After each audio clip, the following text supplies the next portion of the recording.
Am I the asshole for suing, stopping my child support, and to get it back? I didn't know my son was not actually mine until he was about 5 years old and had a medical issue. The results of tests made me suspicious, so I had a DNA test done, which was when I found out he wasn't mine. I divorced my ex, but because we were married when he was born, and the time I had to challenge the paternity had passed, I was on the hook for child support.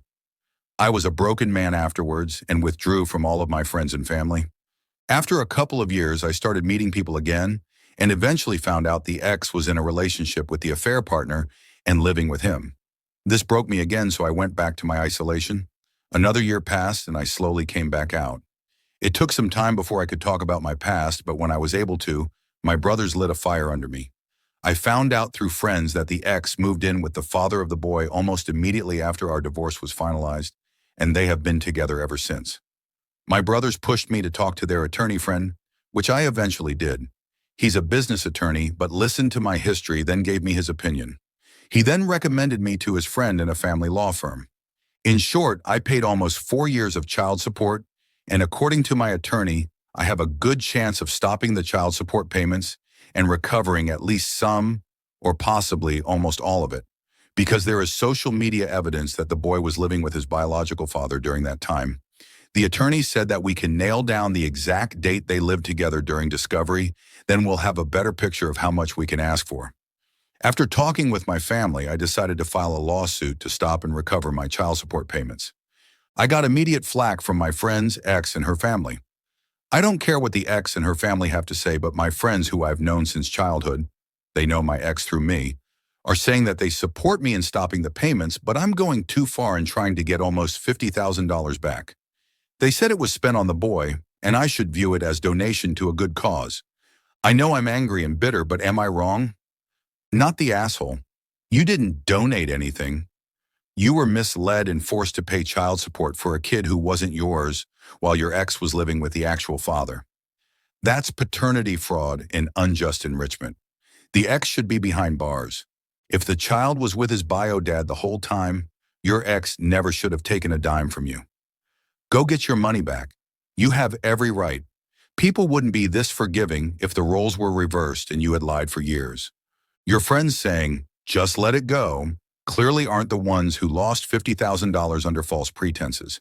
They don't get to decide how much betrayal costs you. Don't let them guilt you. Go through with the lawsuit. Comments.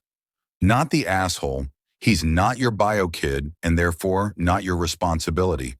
What your ex did to you was callous and indefensible. I'm actually shocked your friends can't see that you deserve to get your money back, because you got completely taken advantage of. Moving forward, you need to block out what they're saying and surround yourself with a good support system as you go through the process of getting your money back.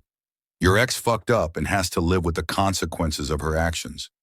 In this case, it means paying back money that she has no right to. I wonder how that child feels having the only father they knew abandon him and accept a stranger as their father. Are any of these adults advocating for that child? I think you're an a-hole and your behavior is selfish. Even if a child wasn't mine by blood, relationship changes that. Acting as a parent changes that.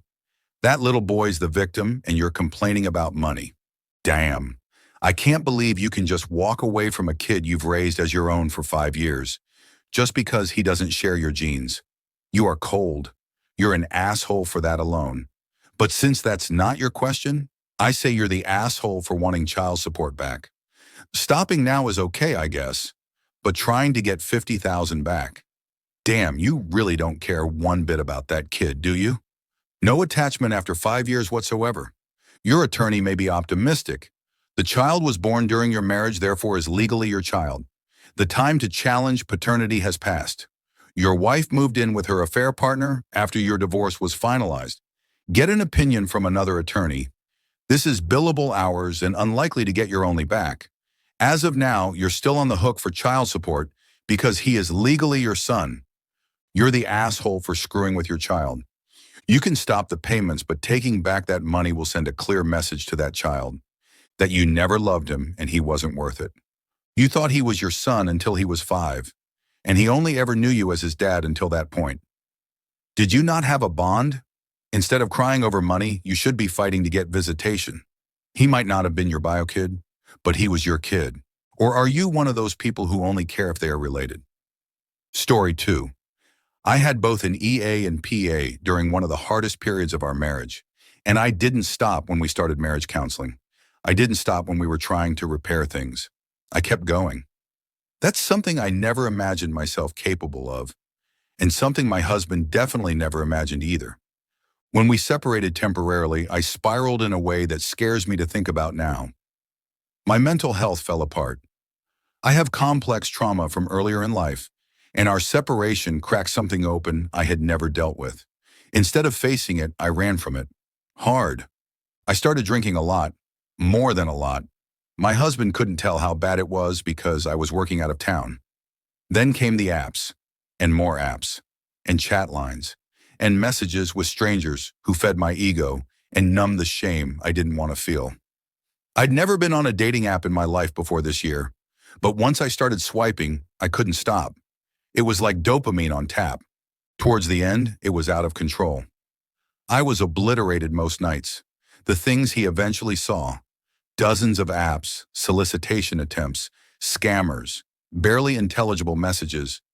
I don't even know how to reconcile that with the person I was for 11 years. The faithful, steady partner he once trusted completely. I feel like I hijacked my own life. Eventually everything came out. The truth, the relapse, the extent of the betrayal. I went to treatment. First mental health, then substance abuse. I've been clean since. I'm in therapy weekly, full transparency, monitored devices, recovery work. I'm rebuilding myself piece by piece, and somehow he stayed. He stayed and did the hard work too. We co-parent, we communicate, we try. He's been patient in a way I don't even feel worthy of. But now we're hitting a wall I created. He told me he wants to move forward, that he feels more stable now, that the affair doesn't swallow him whole anymore. He doesn't break down every time he thinks about it. He can function without spiraling. He can even feel close to me sometimes. But there's a part of him that won't let him take the next step. And that part is pure self-protection.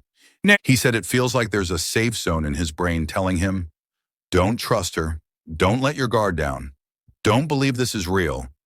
She got better at hiding it last time. And the worst part is that I can't even be angry about that.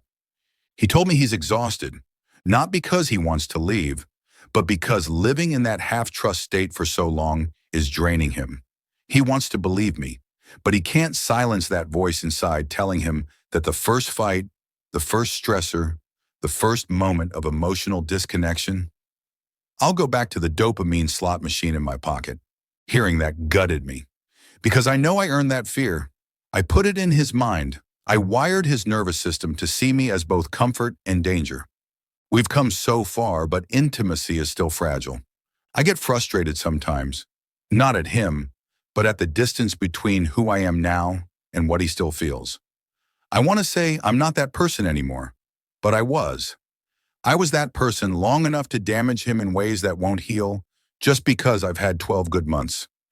I want to help him heal. I want to be safe for him again, but I don't know how to help him take that leap of faith without pushing him or creating pressure. I love him. I'm committed for the long haul. I don't expect quick trust. I just don't want to passively wait and hope time does the work. I want to actively be part of his healing instead of just the cause of the wound. But I can't do none of that if he just opts to leave.